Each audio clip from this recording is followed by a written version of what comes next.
Welcome to Joypad Jedi, folks. Here is a quick video step-by-step guide that we've put together to show you how you can take a knackered old N64 gamepad like this one with the loose thumbstick, which we're all familiar with, and replace it, upgrade it, pimp it, however you want to call it, with one of these new style thumbsticks, which is of the GameCube style analog stick, which is a lot better, long lasting, it doesn't get loose, and it just feels a little bit more natural in the gamepad. We hope you find this easy to use. We have sped it up in certain parts because otherwise the whole video would be ridiculously long, which we don't want. So pause it where you need to pause it and follow the on-screen prompts and pointers, and good luck.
Now before we leave, we just wanted to show you that this new style analog stick is just as accurate as the original, with sensitivity, full movement, like walking, tiptoeing, running, jogging, whatever it is Mario used to do, especially those of you who do speed runs and that kind of stuff. So you've got all that sensitivity you used to have, and particularly in my case is the comfort with games like Mario Kart 64 where you're flicking the analog all over the place.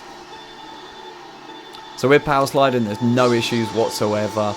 I've been using it for a while now and there's no wearing out. It's still comfortable. It's a lot more comfortable than the original. I cannot recommend this new improved thumbstick enough. It really is an essential, especially for all you retro gamers, your collectors out there. You should definitely do it to every single one of your gamepads. It's brilliant.